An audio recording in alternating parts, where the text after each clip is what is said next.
3 days after my father's funeral, while I was still wearing the same black dress I'd cried in for 72 hours straight, my father-in-law sat down across from me at my own kitchen table and slid a check across the wood like he was tipping a waitress. $50,000, he said. Pack whatever fits in your car and be gone by Sunday. I looked at the check. Then I looked at him. Then I looked at my husband, who was standing in the doorway of the kitchen, arms crossed, not saying a single word. That was the moment I understood that my marriage had been over for a long time. I just hadn't been told yet. My name is June. I'm 31 years old. I grew up in Knoxville, Tennessee, in a house where my dad fixed our own pipes. My mom made soup from whatever was left in the fridge on Fridays, and nobody ever had more than they needed. We weren't poor. We just weren't the kind of people who had checking accounts with commas in them. When I met my husband, Owen, at a graduate school mixer in Nashville, I thought I'd just met the most charming man I'd ever seen. He was tall, he laughed at my jokes, and he had this way of looking at you like you were the only person in a crowded room. We dated for 2 years. Got engaged on a Tuesday, which Owen said was less cliché than Saturday. Got married in my parents' backyard on a warm October afternoon with 63 people and a bluegrass band my dad found on Craigslist. His family came. They smiled through all of it. His father, Gerald, gave a toast about new beginnings that went on for 11 minutes. His mother, Sylvia, hugged me once, quickly, and then spent most of the reception talking to her friends near the bar. I told myself that was just how some families were. Reserved. Private. What I didn't know then, what nobody told me, was that Owen's family had money the way some people have weather. It was just always there, shaping everything, and you didn't really understand the full force of it until it was already on top of you. Gerald owned a regional logistics company out of Chattanooga that his own father had started in the 80s. It wasn't a household name, but it didn't need to be. It moved freight between manufacturing plants across 4 states, and it made the kind of money that lets you buy a lake house without checking your bank account first. Owen worked there as VP of Operations, a title that had been handed to him the same way someone passes a dish at Thanksgiving, automatically, without much thought. When my dad got sick, things started to shift in ways I didn't fully notice at the time. Dad was diagnosed with early-stage Parkinson's in the spring of our 3rd year of marriage. Nothing dramatic at first. A tremor in his left hand, some stiffness in the mornings. But over the next 2 years, it progressed, and by last winter, he needed help with most things. My mom was exhausted. My younger sister, Becca, had 2 kids under 4 and lived 40 minutes away. So I went home on weekends. A lot of weekends. Owen didn't come with me after the first few visits. He said it was hard for him to see someone suffering. I said that wasn't really the point. We had that conversation more than once. The last 8 months were hard in a way I don't have language for yet. I took 2 weeks of FMLA in January, another week in March. I was there the morning my dad woke up and didn't know my name. And I was there 3 weeks later, the morning he did again, and grabbed my hand and said, "Junebug, you turned out so good. I'm still not over that. I don't think I ever will be." He passed on a Wednesday in early April. Heart gave out in his sleep. I flew back home to Knoxville that night. Owen met me at the airport with flowers, which surprised me. He held me while I cried in the car. Things felt almost okay. I stayed with my mom for 4 days, helped arrange the service, called relatives, made food decisions I barely remember making. Owen came down for the funeral on Friday, stayed through Saturday, and drove back Sunday morning because of a quarterly meeting he couldn't push. I stayed through the following Wednesday. When I got home, the house felt different. I thought it was just me. Grief does that, makes familiar things feel strange and hollow. But it wasn't just grief. I'd been home for about 40 minutes when I noticed a coffee mug in the dish rack that wasn't mine. It was one of those oversized ones with the handle on the side, dark green, not from any set we owned. I picked it up, set it back down, told myself Owen had probably just bought a new mug. That night, I found a hair tie on the bathroom counter. Not mine. I had short hair barely past my jaw. This was a long spiral elastic, the kind women with thick hair use. I didn't say anything that night. I just kept moving through the house quietly, cataloging. 2 days later, I found a receipt in Owen's jacket while I was taking it to the dry cleaner. Dinner for two at a restaurant downtown, a Thursday night while I was still in Knoxville. A bottle of wine I'd never heard of that cost more than our weekly grocery run. I sat on the edge of the bed with that receipt in my hand, and I thought about the coffee mug and the hair tie and the way Owen had been a little too casual when I'd come home, and I thought, okay, I know what this is. I didn't cry. I think I was just too tired to cry about one more thing. I made an appointment with an attorney the next day. Not a divorce attorney specifically. I just called a general family law practice in Nashville that a friend had used for a custody situation 2 years prior. I'd seen the attorney's name on a flyer at my dentist's office and written it down for no reason I could explain. Her name was Adrienne Walsh, and she turned out to be the most practical person I would meet during this entire experience. I'll come back to her. I didn't confront Owen yet. I know that sounds strange, but I'm a licensed occupational therapist. I spent 6 years learning to observe before I intervene, to gather information before I make a plan. Some patterns stay with you. So I watched, and I waited, and I built a very clear picture. Owen was seeing a woman named Kira who worked in the marketing department at his father's company. I don't know how long it had been going on. I found out later it was at least 14 months. She was 27. She had a Labrador named Biscuit, and she posted a lot of photos of sunsets on her Instagram with song lyrics in the caption. I know this because I looked. I'm not proud of the late-night rabbit hole, but I'm also not pretending it didn't happen. 3 weeks after I came home from my dad's funeral, I was sitting at the kitchen table at 8 in the morning with a cup of coffee when Gerald knocked on our front door. Owen was already at work. Gerald knew that. He'd been to our house maybe 4 times in 3 years of marriage. He called ahead for none of those visits. He sat down across from me. He was 63 years old, silver-haired, the kind of man who wore a pressed polo shirt on a Saturday because he thought casual clothes were for people with nothing to lose. He folded his hands on the table and looked at me the way someone looks at an invoice they're about to dispute. I'm going to be direct with you, he said. I think you're a fine person, June, but you and Owen want different things, and I think you both know that. I waited. I'd like to help this along, he said. Make it clean, quick. He pushed the check across the table. $50,000, sign the separation agreement, no contest, and we can have this wrapped up in 60 days. I looked at the check. His handwriting was very neat, the kind of neat that comes from filling out a lot of checks over a long time. Does Owen know you're here? I asked. Gerald didn't answer that. Is this his idea or yours? I asked. It doesn't matter whose idea it is, he said. What matters is that everyone walks away with their dignity. I picked up the check. I looked at it for a long moment. Then I set it back down in the middle of the table, facing him. Gerald, I said, I'm going to need you to leave my house. He looked genuinely surprised, like he had not once considered that this was a possibility. June! I have an appointment this morning, I said. I stood up. I'll see myself to the door if you need a minute. He left. He didn't take the check. I called Adrienne Walsh from the driveway. Her assistant put me through, and I told her what had just happened. There was a pause on the line. Did you touch the check? She asked. I picked it up and set it back down. That's fine, she said. Did you agree to anything? Say yes to anything, even informally. No. Good. Can you come in at 2? I was in her office at 2. Here's what I learned sitting across from Adrienne Walsh that afternoon. $50,000 is an interesting number. It's a lot of money to most people. It's a rounding error on a marital estate that includes partial ownership in a multi-million-dollar logistics company. Owen and I had been married for 4 years. Tennessee is an equitable distribution state, which means marital assets are divided fairly. Not always 50-50, but fairly based on contributions, length of marriage, economic circumstances. I had worked full-time our entire marriage except for the FMLA weeks. I had supported our household while Owen's salary went largely into joint savings. I had turned down a full-time director position at a rehab facility in Memphis 2 years ago because Owen didn't want to relocate.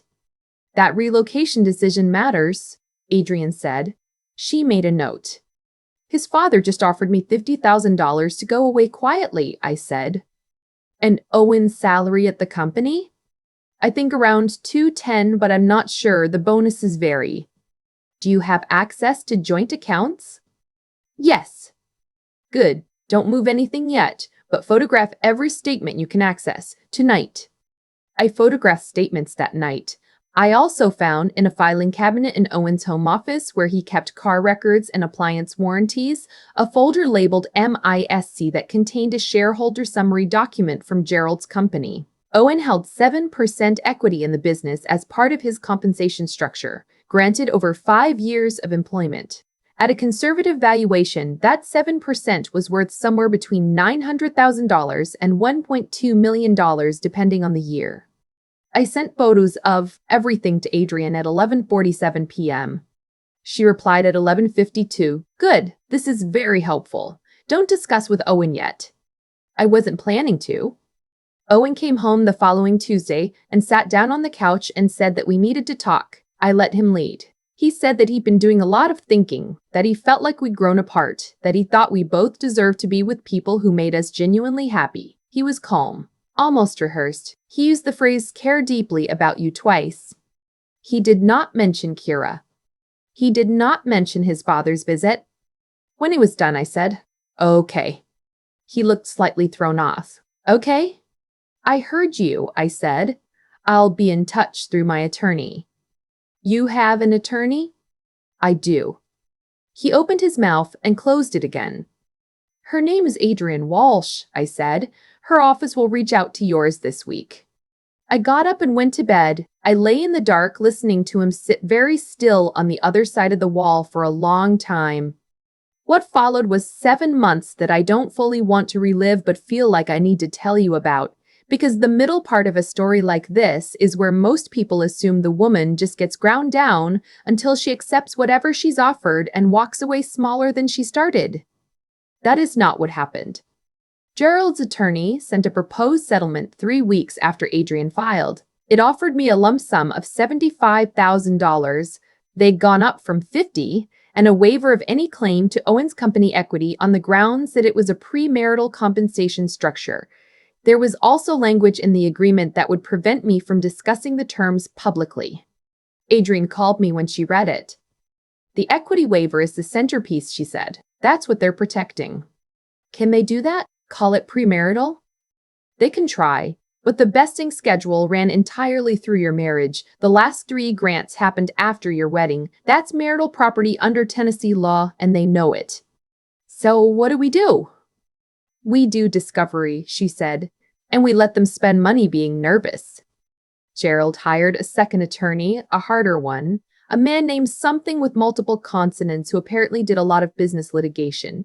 He filed a motion arguing that Owen's equity stake was a deferred compensation arrangement tied to employment, not a marital asset. It was a real legal argument. Adrienne had seen it before. She had also beaten it before.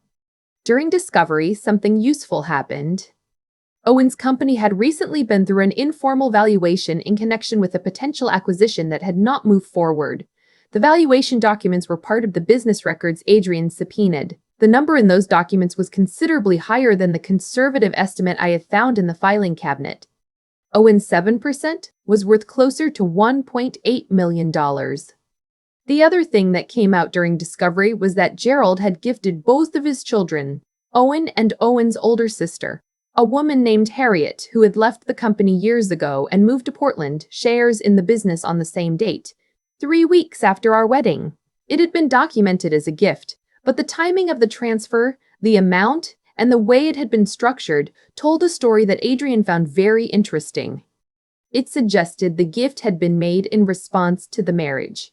As a protective measure, they were trying to move assets before you had any claim to them, Adrienne said.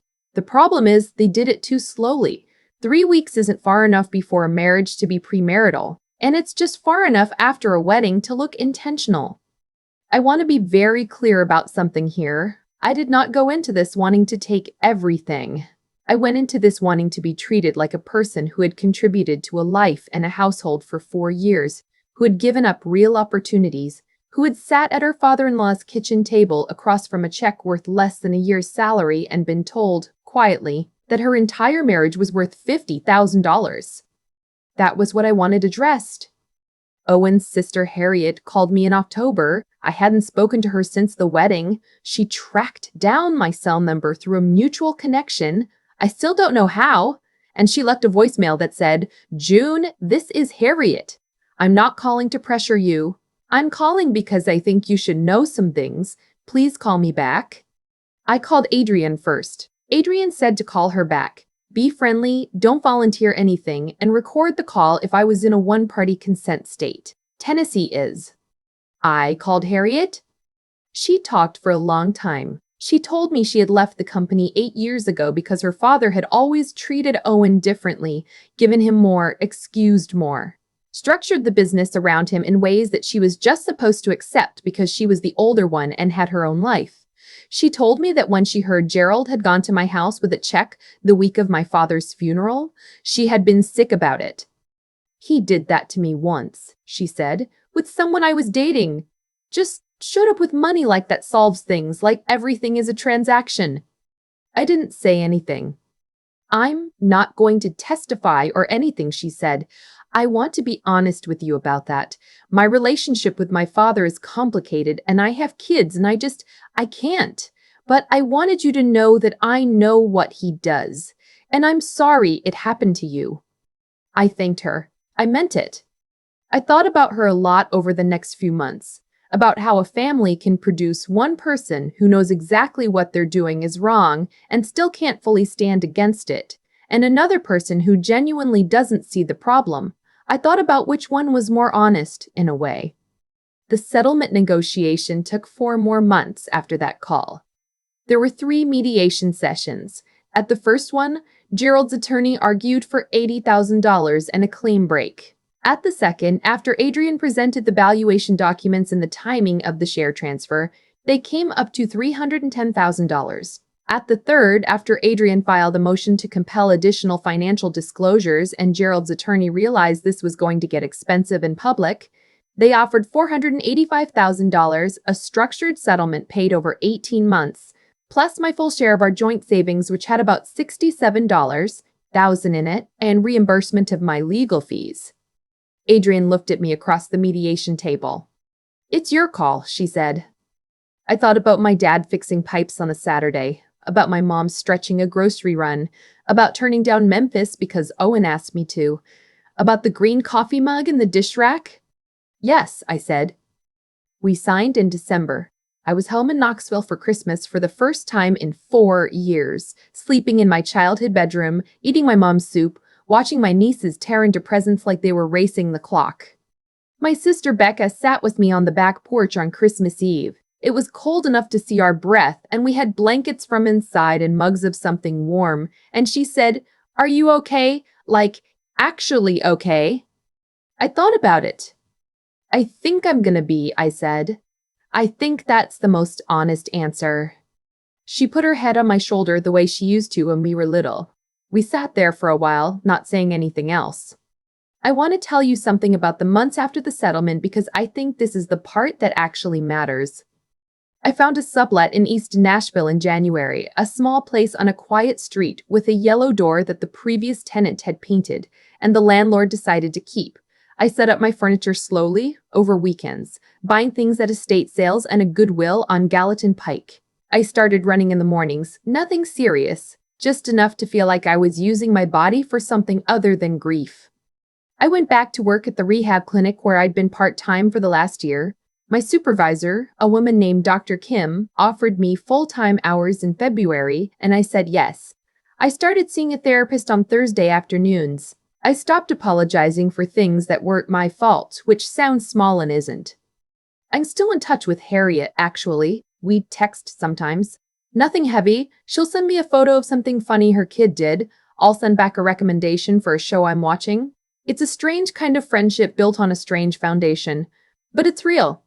Last month, I drove back to Knoxville for my dad's birthday. My mom and Becca and I went to his grave in the morning and then went to the diner he loved for lunch and ordered the things he always ordered.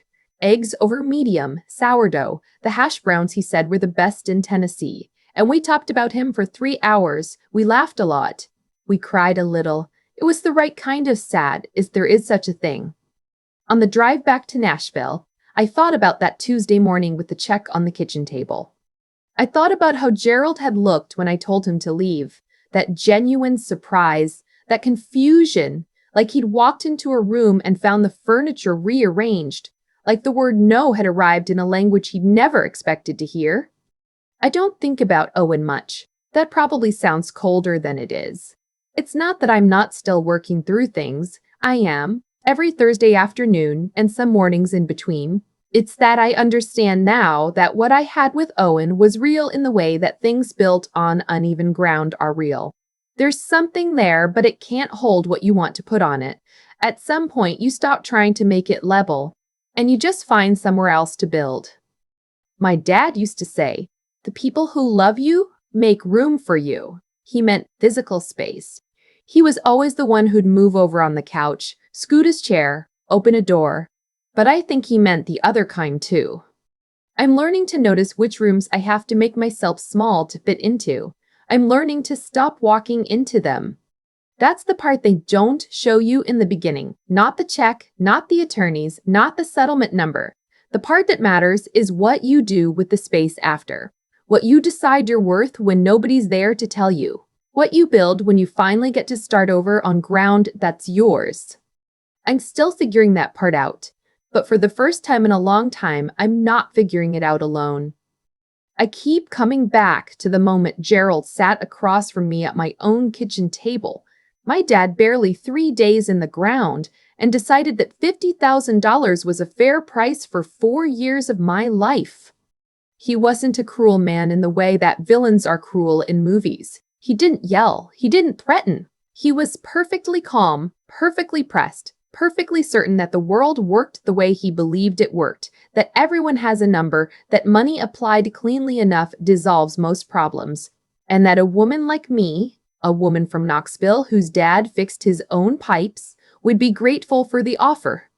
That certainty was his mistake, and I think, in some quiet way, it was also his consequence. Because here's what I've come to understand. The way you treat people in their most vulnerable moments is not a small thing. It does not stay contained. Gerald walked into my house the week I was barely holding myself together and chose to see a transaction instead of a person. Owen stood in the doorway and said nothing. Those choices had weight. They had direction. And over the following 7 months, they landed exactly where they deserved to. What got me through wasn't luck and it wasn't anger, though I had some of both. What got me through was something quieter, the part of me that had spent 6 years learning to observe before I act, to gather information before I decide, to stay steady when someone is trying to make you feel small. My work as an OT taught me that. My dad modeled it. You don't always have the loudest voice in the room, but if you're paying attention, you often know things the loudest person doesn't. I think about Harriet sometimes. She knew what her father did was wrong. She said so directly without being asked. She couldn't go further than that, and I understood why. But she called. That mattered. It was a small act of moral clarity in a situation full of people rationalizing their own comfort, and I've thought about it more than she probably realizes. Doing the right thing doesn't always look dramatic. Sometimes it's just a voicemail that says, "I know what happened, and I'm sorry." The settlement wasn't justice in a cinematic sense. It was just the law applied carefully by someone who knew how to read it. But it was fair, and fair, I've learned, is actually worth fighting for. Not because the number changes your life, but because accepting unfair without a word does something to you over time. It teaches you that your contributions don't count, that your years don't count, that your years don't count. I wasn't willing to learn that lesson. What I want to say to anyone watching who is sitting somewhere in the middle of something like this, still in the wreckage, still not sure what comes next, is this: the hardest part isn't the confrontation. It's the quiet work before it. Knowing what you know. Building your case. Not folding before the table is even set. That takes something most people don't talk about enough. The willingness to hold your own ground, not out of rage, but out of a clear-eyed understanding of what you're worth. I'm still figuring out what I want my life to look like now. The yellow door, the Thursday appointments, the runs in the morning. It's not a triumphant ending, not yet, but it's mine, built on ground that no one handed me and no one can take back. That's the part that stays.